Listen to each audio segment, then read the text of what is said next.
haremos una revisión breve, ¿sí? Entonces, vamos a recordar que el servicio de radiología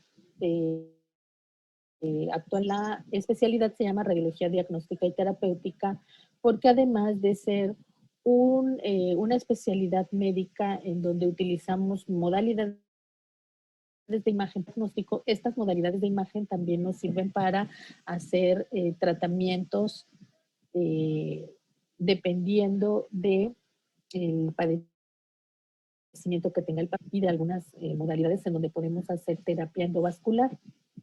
Entonces, dentro de las modalidades de imagen que tenemos en radiología, tenemos a los rayos X convencionales, el ultrasonido, la tomografía computada, la resonancia magnética, los estudios con medicina nuclear, la mamografía, ¿sí? Y, bueno, la densitometría ósea. Entonces, vemos aquí las fotos de los equipos que utilizamos en el departamento de imagen. También hacemos estudios, que es una sala de hemodinamia, en donde se utiliza que es un arco en C, donde hay emisión de radiación ionizante.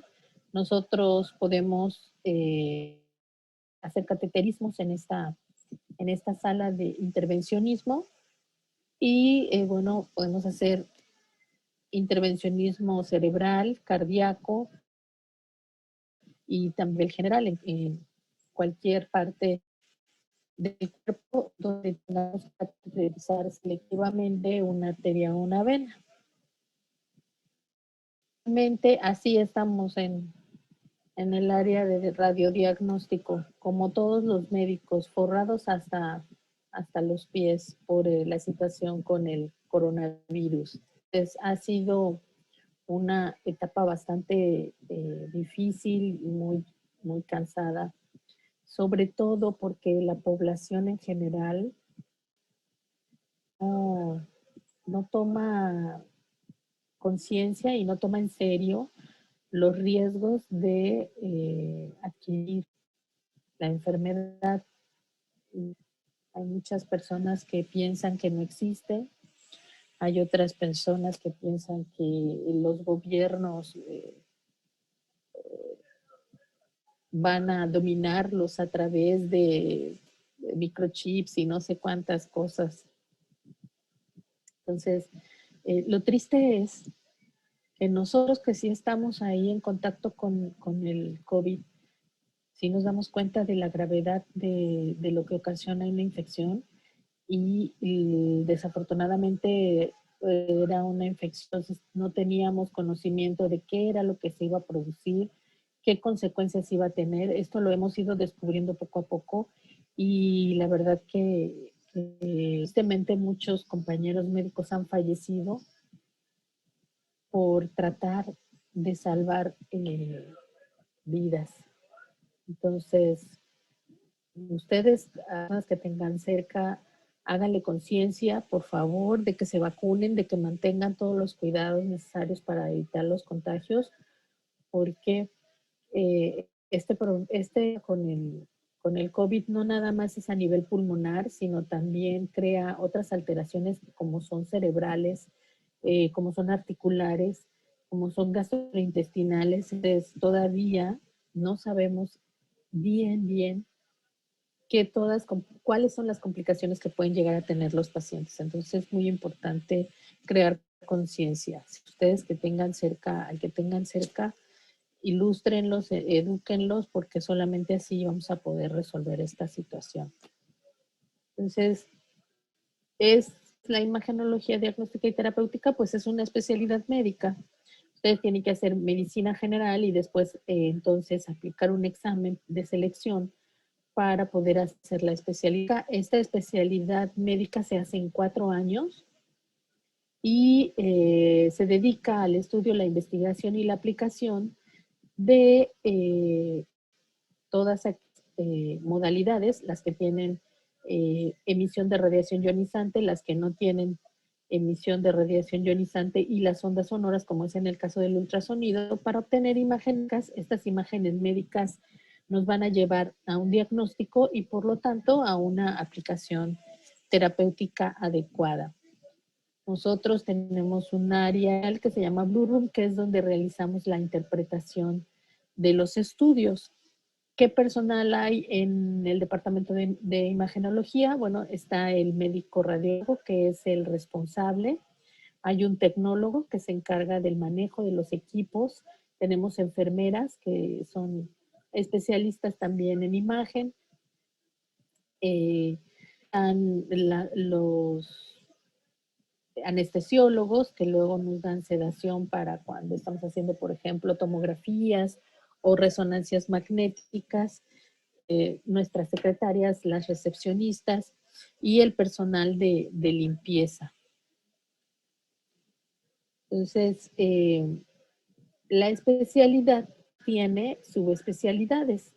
Si nosotros nos queremos especializar en un área en específico, como por ejemplo puede ser neuroradiología. Entonces, además de haber hecho los 4 años de radiología e imagen, tenemos que hacer 2 años más de neuroradiología.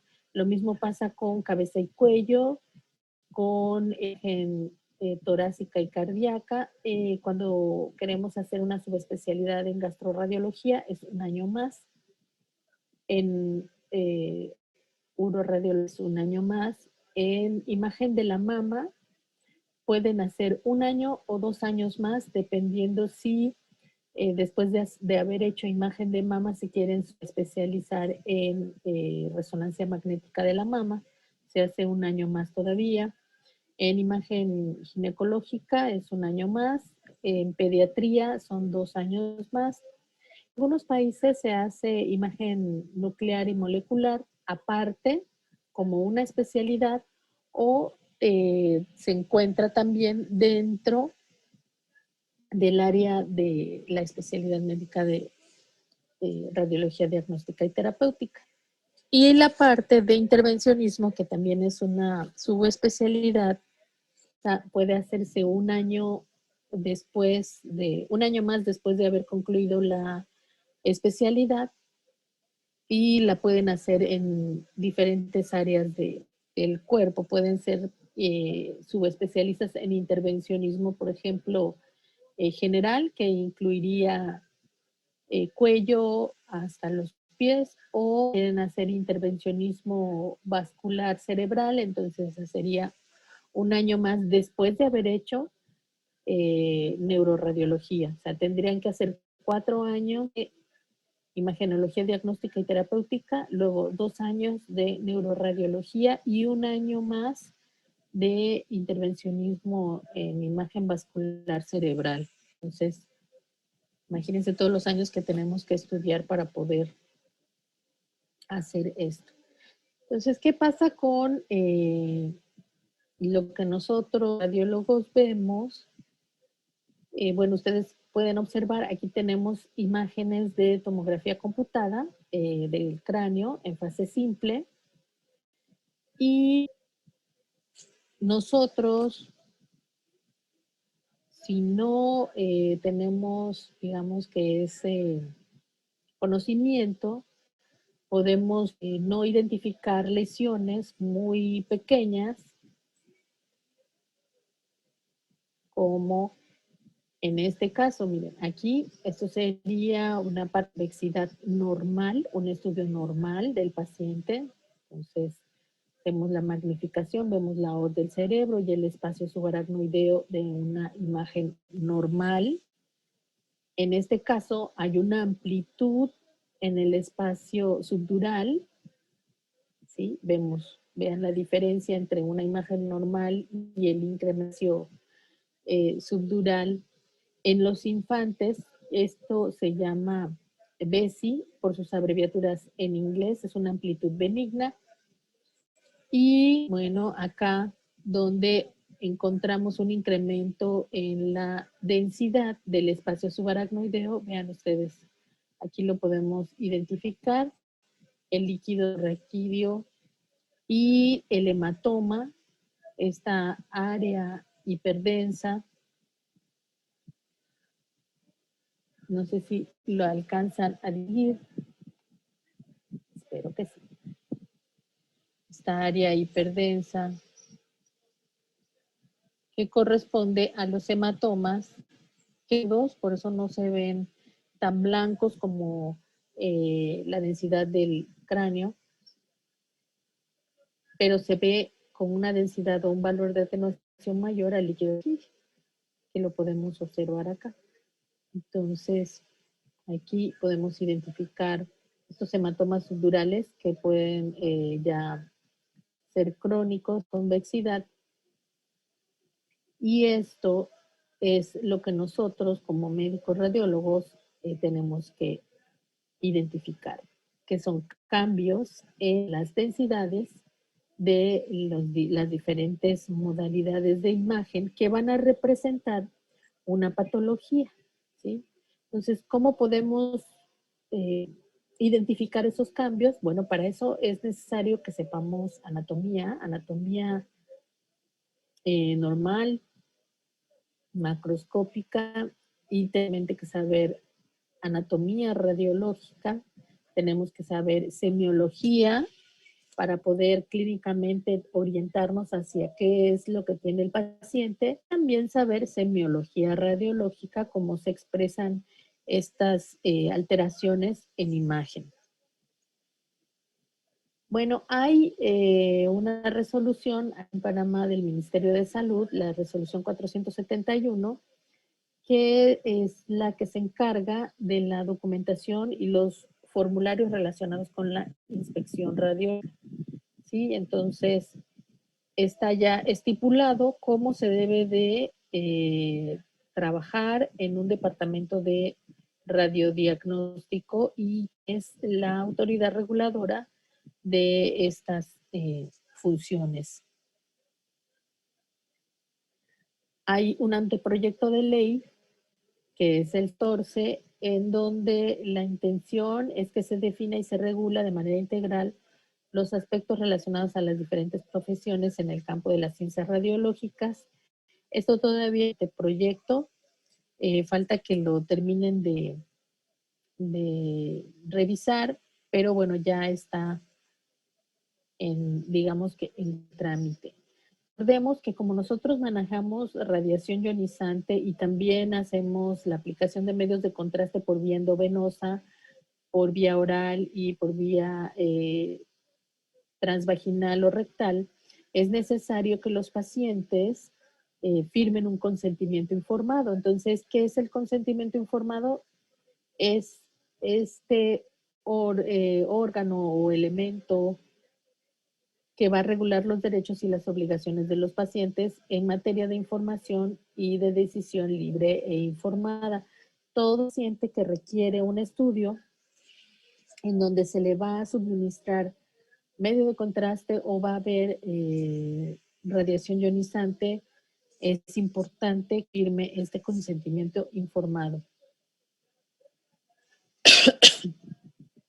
Entonces, como platicábamos el semestre pasado, es importantísimo que la solicitud de un estudio de imagen esté bien elaborada. Sí, entonces deben ustedes recordar que la solicitud de un estudio de imagen tiene carácter consulta. Entonces, como es una interconsulta, porque ustedes están solicitando la opinión de un médico especialista en imagen o en imagenología, como solicitantes deben de cumplir con ciertos requisitos al realizar una interconsulta. Deben de firmar todas las solicitudes, en donde debe ir nombre, idoneidad y firma. Deben de asegurarse que el examen que están solicitando sea el adecuado, y deben, obviamente, y lo más importante, proporcionar información clínica suficiente, ¿sí?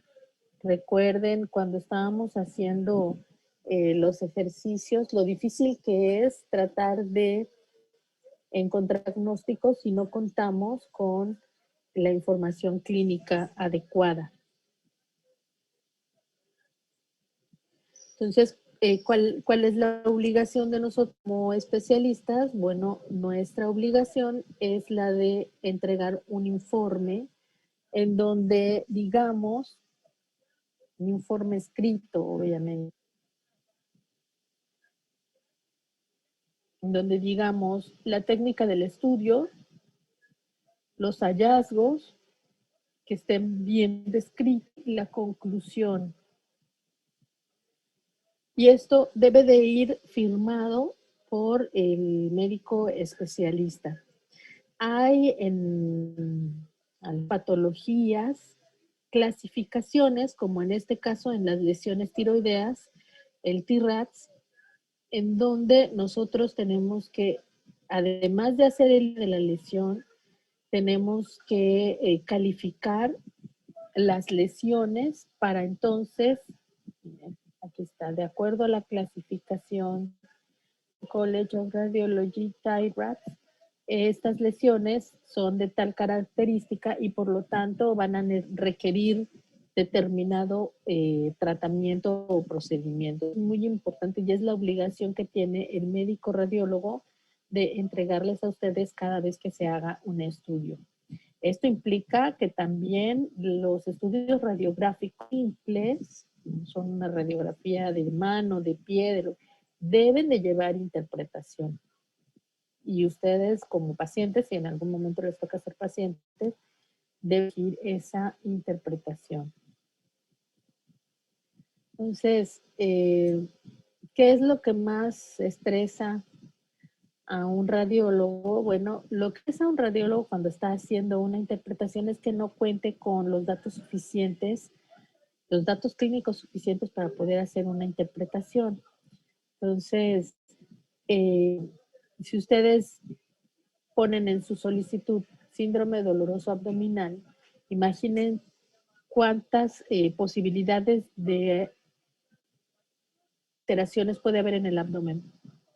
Puede estar alterado el hígado, la vesícula, el páncreas, la vía biliar, intra o extrahepática, puede estar alterado el estómago, el duodeno, el yeyuno, el ilion, la unión iliocecal, el colon ascendente, transverso descendente, sigmoides, puede estar afectada las estructuras retroperitoneales. Entonces, es muy importante que ustedes tomen conciencia de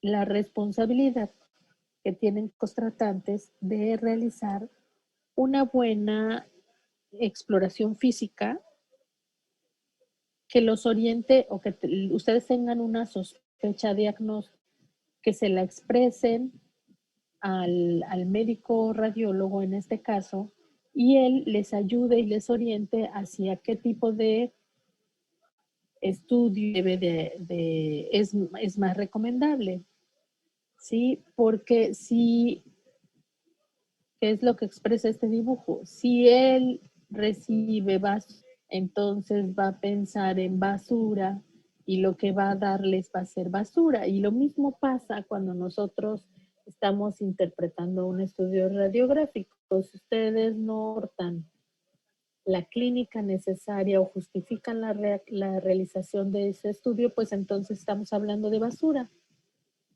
¿Y qué va a pasar con el radiólogo? Basura y no va a aportar nada más que basura, que no le va a servir ni a beneficiar en nada al paciente. Y es muy triste que entonces vemos peregrinar a gentes de médico en médico sin que puedan recibir un diagnóstico y por lo tanto adecuado y por lo tanto un tratamiento oportuno.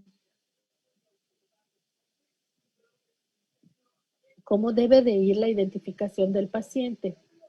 Bueno, debe de decir qué estudio están solicitando, ya sea radiografía, una tomografía, una resonancia, un ultrasonido, un PET-CT o una gammagrafía, la región del cuerpo que van a explorar, si es tórax, si abdomen, mano, si va a ser del lado derecho, del lado izquierdo o es bilateral y qué tipo de proyección se haría.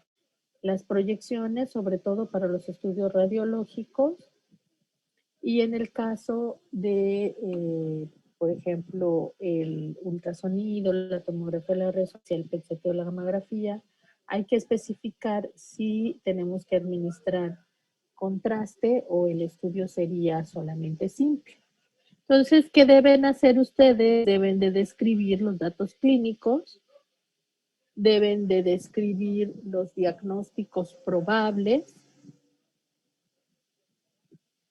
deben especificar qué problema tiene su paciente, cuáles son los antecedentes, cuándo empezó, por ejemplo, con la sintomatología. Eso es muy importante, ver la temporalidad. Si hay laboratorios ya y, y si esos laboratorios son importantes, por ejemplo, cuando estamos una apendicitis, y qué diagnósticos sospechan ustedes para que podamos confirmarlos. Entonces, es muy importante, ustedes lo van a ver cuando estén haciendo los ejercicios de los casos clínicos, como el saber, el tener un dato clínico transforma totalmente el diagnóstico. Entonces, eso es muy importante. Y bueno, ustedes son la cara con el paciente. Nosotros como especialistas, desafortunadamente no tenemos el tiempo y por el tipo de estudio a veces no tenemos el contacto con el paciente, así que no lo conocemos, pero ustedes sí, ustedes son nuestro contacto con el paciente y por lo tanto los que nos van a aportar a los especialistas la información que requerimos. Pues miren, vamos a ver este ejemplo de una solicitud donde debe de llevar el número de expediente, la fecha, el nombre del paciente, la edad, el sexo. Si por ejemplo son estudios ginecológicos, debemos de también incluir datos como son la fecha de última menstruación, la paridad, cuántas veces se ha embarazado, cuántos abortos, etcétera. Si el estudio es de primera vez, se cuente y qué tipo de estudio se le está solicitando. Por ejemplo, aquí una tomografía de tórax simple y contrastada, porque el paciente tiene tabaquismo positivo de un día al día por 35 años, tiene pérdida de peso y disnea que se ha agudizado y por lo tanto tienen la sospecha de un de neoformación. Cuando nosotros estamos haciendo estudios con aplicación de contraste por vía endovenosa, es muy importante creatinina sérica para saber si el paciente tiene o no afectación de sus riñones, si tiene a lo mejor una patología renal, entonces ya no le aplicaremos el contraste o podemos hacer otro tipo de estudios. Entonces es muy importante también tomar en cuenta eso, que todos los pacientes a los que se les va a administrar medio de contraste no iónico, que es lo que utilizamos ya mayormente, es necesario hacerles estudio de sangre previo al el estudio que se les va a hacer. Y nos deben de reportar el nivel de creatinina sérica. Entonces, ¿cuál es la responsabilidad? Pues ya como dijimos, del médico radiólogo, entregar informe que esté avalado con perdón, la idoneidad y la firma. Debemos asumir la responsabilidad tanto de la técnica empleada como de la protección radiológica del paciente. De esta manera, lograr que se minimice la exposición a radiación ionizante. Eso es nuestra responsabilidad. Entonces, para el próximo lunes, vayan repasando para que recordemos qué son las propiedades físicas tanto de los rayos X como del ultrasonido, la tomografía y la resonancia magnética. Vamos a hacer un repaso rápido de eso y iremos avanzando para tratar de ver las patologías que más nos van a interesar durante este semestre. Ya, como nosotros estuvimos juntos en séptimo, no vamos a ver tanta anatomía radiológica. Entonces, si no se acuerdan, hagan un repaso, empiecen a repasar. Ahorita lo que más me interesa en este semestre es que ustedes aprendan semiología para que van a hacer los diagnósticos de las patologías por las diferentes modalidades de imagen. Entonces, es muy importante que si sienten que algo les hace falta, empiecen a repasar para que ya no tengamos que detenernos en eso y podamos ver más patologías lo más que podamos en estas clases, ¿sí? Entonces, les voy a subir el material de lo que vamos a revisar este semestre a la plataforma de Edmodo. La bibliografía también pueden ayudar para estudiar. Y recuerden que todos los lunes que tenemos clase van a también a tener de lo que debieron de haber estudiado, que eso es lo que va a contar como asistencia y también va a tener, obviamente se va a ir sumando, va a ser una evaluación sumativa para los ejercicios rápidos que tienen un valor del 10% total de la calificación. Y también ustedes ahí pues van haciendo su banco de preguntas, porque todas estas preguntas que aparecen en los quizzes pues también se pueden presentar en el primer parcial y en el examen final. Entonces les va a servir también para tener material para estudiar. En la próxima clase vamos a ver las propiedades físicas biológicas de las modalidades de imagen y otros aspectos de la protección radiológica. Entonces, para que por favor vayan ahí revisando. Yo mientras les subo el material y algunos para que vayan leyendo, ¿sí? Entonces, si tienen alguna pregunta, toda la información, no se preocupen que va a estar ahí en la plataforma. Si tienen alguna pregunta, alguna duda.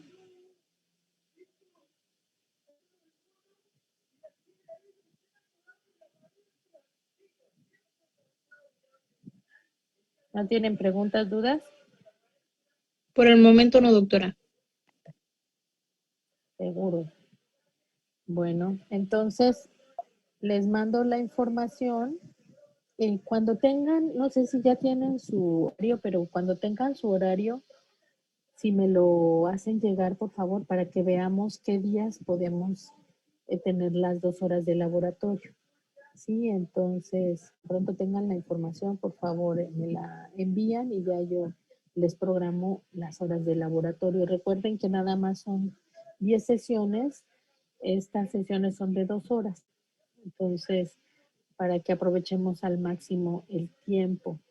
Eh, sí, Brian, dime. Doctora, una Hola, consulta. buenas tardes. No le han comentado nada con respecto a nuestras rotaciones clínicas, doctor, en caso de que llegase a autorizarse o a avalarse para nuestro 11º semestre. ¿Le habrán comentado algo? De las rotaciones no me han dicho nada, mira. No me han comentado nada. ¿Ustedes ya están rotando? ¿Qué les dijeron en la universidad? No, doctora, nosotros por el momento no. Así que bueno, no sabría decirle. Lo último que me dijeron fue que el laboratorio iba a constar de 10 sesiones y esas 10 sesiones, o sea, 20 horas en total. Esas 20 horas las teníamos que dar 2 horas por semana.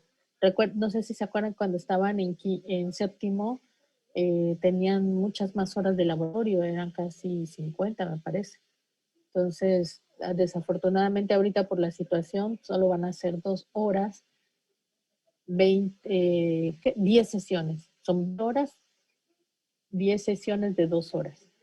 Entonces, pues tenemos que tratar de aprovechar al máximo este tiempo que tenemos para poder pues, aprender lo más que se pueda. ¿Cómo lo vamos a hacer? Lo vamos a hacer a través de ejercicios. Y estos ejercicios pueden ser en la plataforma de Edmodo o los podemos hacer también en la plataforma de Kahoot. Entonces, ahí podemos ir practicando para que vayamos haciendo pues, lo más que podamos. Como ya yo les di séptimo, entonces mi intención ahorita en onceavo es que nos tratemos de buscar a la patología. Ya no, digamos que detenernos tanto en los hallazgos normales, sino que vayamos a lo patológico para que ustedes, bueno, aprendan de toda la semiología que podamos en este semestre, ¿sí? Por eso les encargo mucho que si tienen por ahí alguna deficiencia o de no se acuerdan, empiecen a hacer la revisión, empiecen a repasar. De todos modos, yo les envío a la plataforma de Edmodo lo que vamos a ir viendo semana con semana para que ustedes se vayan preparando y podamos pues avanzar lo más y aprendamos lo más que se pueda, ¿sí? Entonces, recuerden también si tienen alguna duda y algo no lo entienden, con toda la confianza del mundo me lo dicen y lo vamos explicando. Yo sé que a través de la virtualidad no es difícil, pero digamos que un poco más complejo aprender.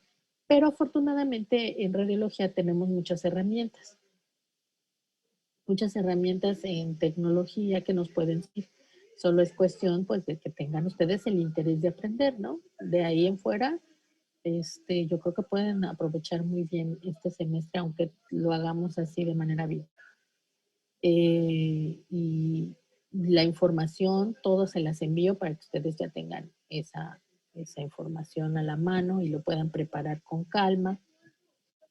Y nos veríamos entonces el próximo lunes. Yo me encargo de formar la clase ahí en Edmodo para que ustedes tengan el material. Y el próximo lunes entonces ya iniciamos formalmente.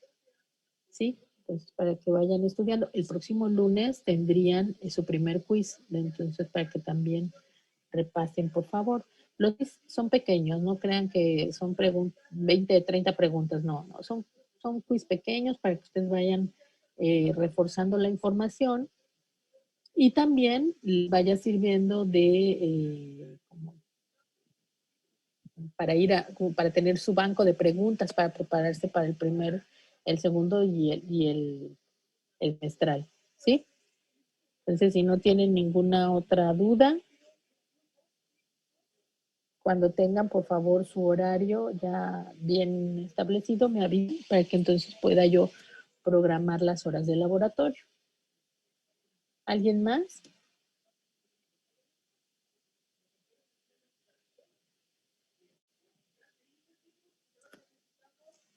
¿Nadie? Bueno, entonces nos vemos el próximo lunes a las 3 de la tarde, ¿sí? Cuídense mucho y empiecen a estudiar. Que tengan una bonita semana. Gracias, doctora. Igual. Doctora. Igual. Claro. Hasta luego.